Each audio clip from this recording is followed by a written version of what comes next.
നമസ്കാരം, അമൃതാണ്. കള്ള് മനുഷ്യനെ എന്തൊക്കെ രീതിയിൽ സ്വാധീനിക്കുന്നു, അല്ലെങ്കിൽ അവൻ്റെ നിത്യജീവിതത്തിൽ അല്ലെങ്കിൽ കുടുംബജീവിതത്തിനെ എത്രത്തോളം ഇൻഫ്ലുവൻസ് ചെയ്യുന്നു, കുടുംബജീവിതം തകരുന്നതിന് എന്തൊക്കെ സാധ്യതകൾ ഒരുക്കുന്നു എന്നുള്ളതൊക്കെയാണ് ഈ ഒരു സിനിമ ചർച്ച ചെയ്യുന്നത്. നടന്ന സംഭവം ബിജു മേനോൻ, സുരാജ് വെഞ്ഞാറമൂട്. വലിയ പ്രതീക്ഷകളായിരുന്നു.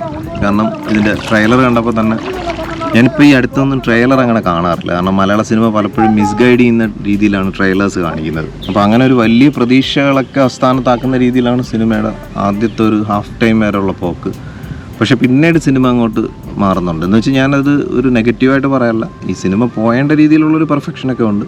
ആ സിനിമ ഡിമാൻഡ് ചെയ്യുന്ന രീതിയിലുള്ളൊരു തിരക്കഥയൊക്കെ തന്നെയെങ്കിലും ആ വലിയൊരു ശക്തമായിട്ടൊന്നുമല്ല സിനിമ അങ്ങോട്ട് മുന്നോട്ട് പോകുന്നത്. അപ്പോൾ വെള്ളമടിയും അതുമൂലം ഉണ്ടാകുന്ന ഒരു സംശയരോഗമാണ് ഇതിൻ്റെ ഒരു ഓവറോൾ പശ്ചാത്തലം എന്ന് പറയുന്നത് ഈ സിനിമയുടെ. അപ്പോൾ അത്തരത്തിലുള്ള ടോപ്പിക്ക് പൊതുവെ ഇൻട്രസ്റ്റ് ഇല്ലാത്തതുകൊണ്ട് തന്നെ ഒരു ബോറടി പോലെയായിരുന്നു ഈ സിനിമ ഹാഫ് ടൈം വരെ പോയത്. പക്ഷേ എങ്കിൽ ഹാഫ് ടൈം കഴിഞ്ഞപ്പോഴത്തേക്ക് സിനിമയുടെ ആ ഒരു ഗതി കുറച്ചൊന്ന് മാറി. പിന്നെ ആദ്യമൊക്കെ സ്ക്രിപ്റ്റിലുള്ള കുറച്ചൊരു നെഗറ്റീവ് ഷെയ്ഡ് ഡയലോഗ്സ് ഒക്കെ കേട്ടപ്പോഴത്തേക്ക് ശരിക്കും ഒരു അരോചകമായിട്ട് തോന്നിയതാണ്. പക്ഷേ അത് സിനിമയുടെ അവസാനമൊക്കെ എത്തുമ്പോഴാണ് നമുക്ക് മനസ്സിലാവുന്നത് എന്തുകൊണ്ട് ഈ സിനിമേനെ ഇങ്ങനെ ട്രീറ്റ് ചെയ്തു എന്നുള്ളതൊക്കെ.